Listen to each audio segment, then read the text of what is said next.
Yeah, I don't think that they really shy away from it. That's I think a part of their approach to all of it. And if you told them like, hey, if you removed a few of this and a few of that, it would be quieter, and they'd be like, wait, you think we want it to be quieter? Because I don't think they do at all. This is a part of his persona. This is going to make him this larger than life personality, which when it comes to marketing dollars, it matters, and he is, you don't get on the cover of, whatever, you don't get in like People magazine just for being able to ride well. Tell me how many times Jet's been in People magazine. Like they are all in on this. And I don't think they want it to be like in a disrespectful way. Like they don't want it to be like he's the big villain. They just want him to be kind of out in front of it and like not just really fast. They don't want him to be like a reserved, quiet, really fast racer that he's getting, market value or sub market value on his deals because there's really nothing that goes along with it. They want to be the opposite of that, right? And I think their perspective is we can do that. And also, this kid's going to work his ass off and be phenomenal in his performance on the bike as well. And those two things don't have to be exclusive to each other. Like they can go together. And if they do, maybe it's not the same way that Travis Pastrana did it. Like their personalities are very different, but the end result of gaining outside interest and gaining interest from these companies that normally wouldn't want to be a part of the sport, that's where I think they're looking at. It's like we can attract corporations that would never really care about this sport, but we can be, I hate to use the phrase bigger than the sport, but they can transcend what would typically be the confines of his, I guess, scope and size of what his earnings can be and what his, all those things.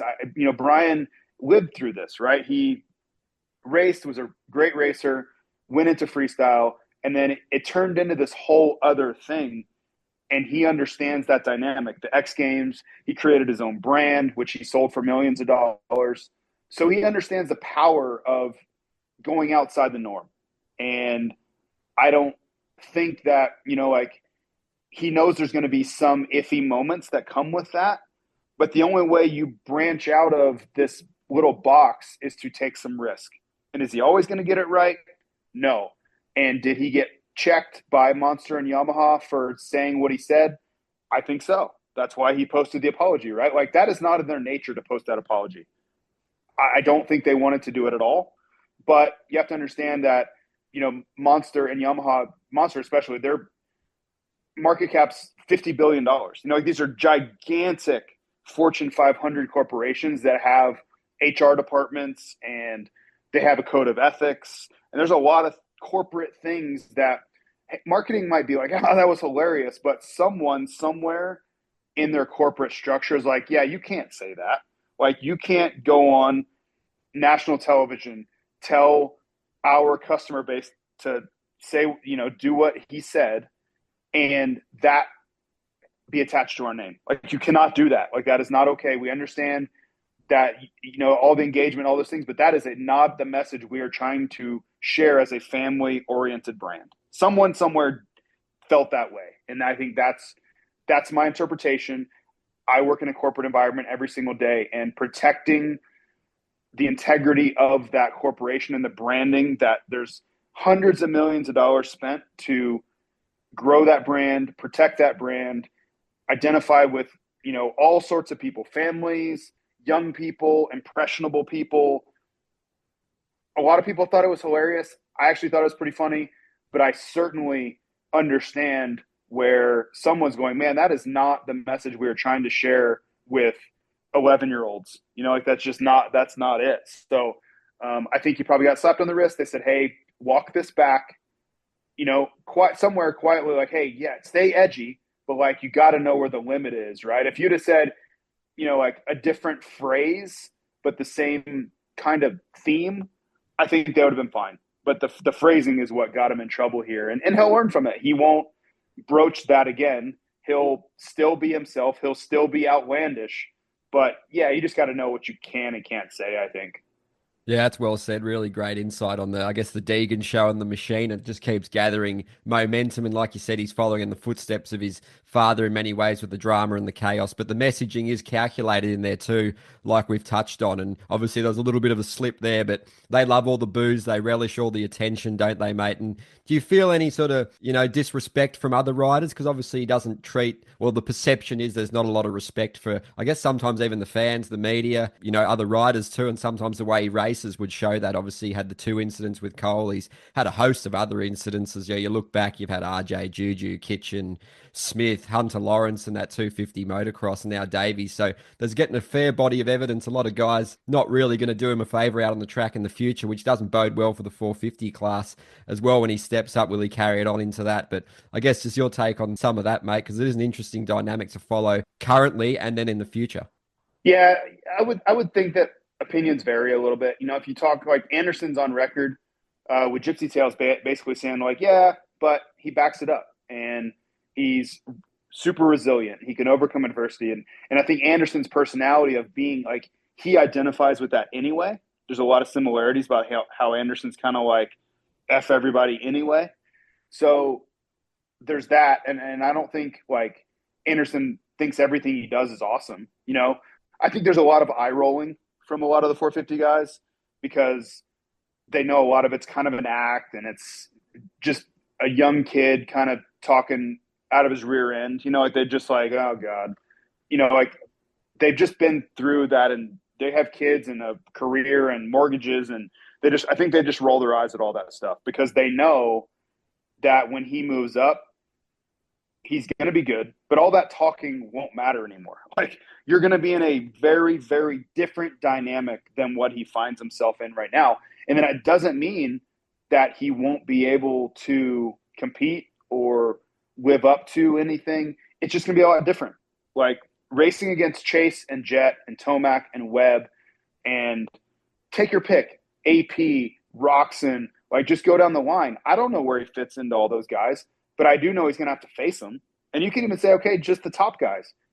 Just say he immediately gets on the 450 and adapts to it, and he's like, holy crap, we sure going to have to deal with Jet and Chase and Tomac and Wet. Like, you're not going to just run away from those guys. I promise you, I'll go on record right now and say he's not going to just immediately leapfrog all those guys and be in his own league. That is not happening.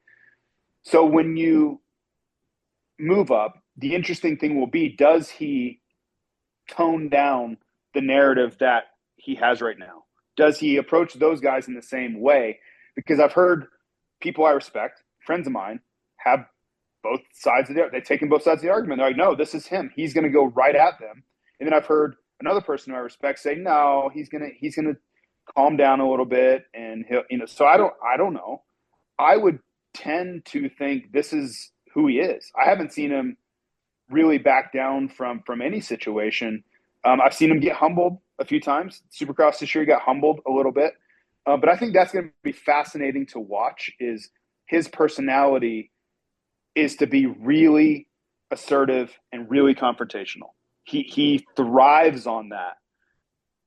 Does he continue with that? Or does he understand that I just jumped in the deep end with a lot of grown men and I need to find my place before I start running my mouth?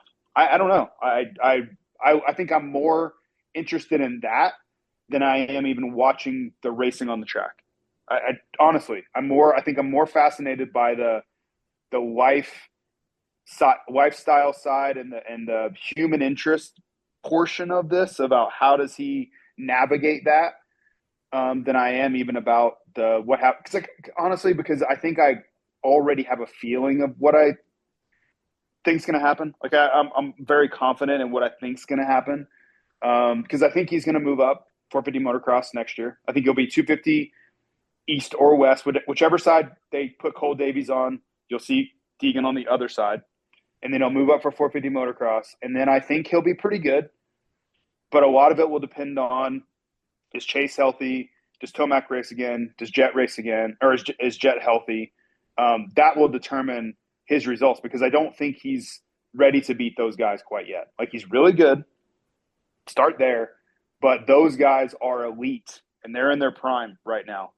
Jet's going to be 22 at the time, 23. He'll be 23 at the time, or turn 23 in the midst of that series. Chase will be 26, maybe 27.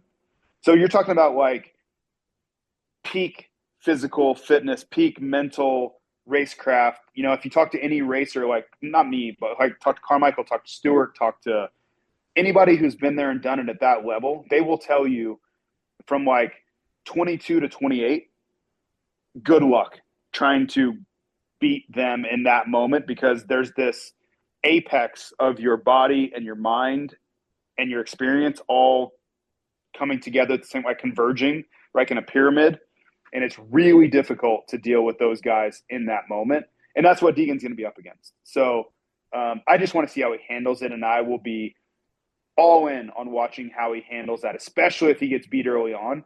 Does he just say, it's early, I'm not supposed to win yet? And because we've seen that, we have seen him do that. Outdoors 23, early on, he was really humble. He didn't run his mouth. He didn't get too crazy. But once he got on the level, got to Washougal, got to Redbud, he started winning a little bit. Then you saw it. Then he's like, oh, I can beat these guys. Okay, now I'm going at them. So I just want to watch that whole thing unfold. I think it's just going to be incredible to watch the human interest side.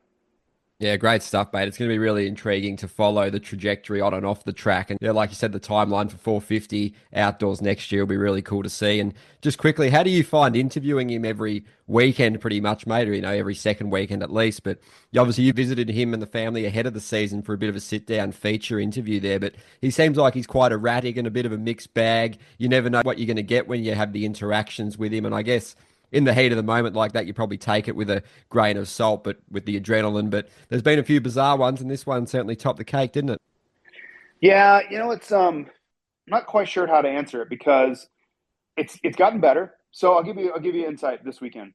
I've really been working on connecting with him, not because I want to be his best friend, but I want to do the best job I can for him on the podium. I want to set him up to share exactly what he wants to share, talk about what he wants to talk about, and like the or the interview we did, I asked him a question, he didn't even answer it. Like he literally said nothing about what I asked him. So I was like, all right, well, that didn't go at all how I wanted to go. But then before the, I think it was before the championship one. It was either before the heat or before the, no, it was before the heat. So the podium interview in the heat, he answered nothing about what I asked him. Nothing. You can go back and watch it, and I'm like, yeah, that's not even in the same conversational realm of what I asked you. But that's okay. That's his prerogative. He can take it wherever he wants it. But like, give me a heads up. Where do you want to go with it? And I'll set you up for it. So then it looks cohesive. It looks like, it looks like it's all as it should be. And versus you, where he looks like he didn't even hear what I said, and then he goes off at his own tangent. So there's that. But before that, we actually had a really good conversation. It's always like I'm always like walking on eggshells with him, and it was actually good. We talked about how slippery the track was, and I was like, okay, this is progress. And then the podium interview didn't go very well at all. But yeah, it's an interesting thing. I've talked to Brian about it. I'm trying to connect with him again, and it's not I want to go to dinner with him on Friday. It's just we're both up there. It's just he and I, and the rest of the world is watching, and they're going to clip this, and every video, every Instagram, every replay, everything is going to be about this interaction. So let's try to get it right. Like, I'm open to whatever you want me to ask you. As long as I'm not going to get in trouble for asking you, I truly don't care, because the alternative is I ask you what I think should be asked and you go off wherever you're going to go anyway. So let's just set it up on the front end so it looks like it makes sense. But to answer your question specifically, it is, I guess, the epitome of a work in progress. We've made small gains as far as progress, like as far as our interaction. I think he understands that I'm not like out to get him, or I don't like. I think he thought I didn't like him. I was trying to like clickbait him or something, which is as far from the case as possible. Yeah, it's just, but it's also, I'm in my 40s and he's 19, right? And trying to connect those two and find common ground on television in public when adrenaline's at the maximum is not always easy either.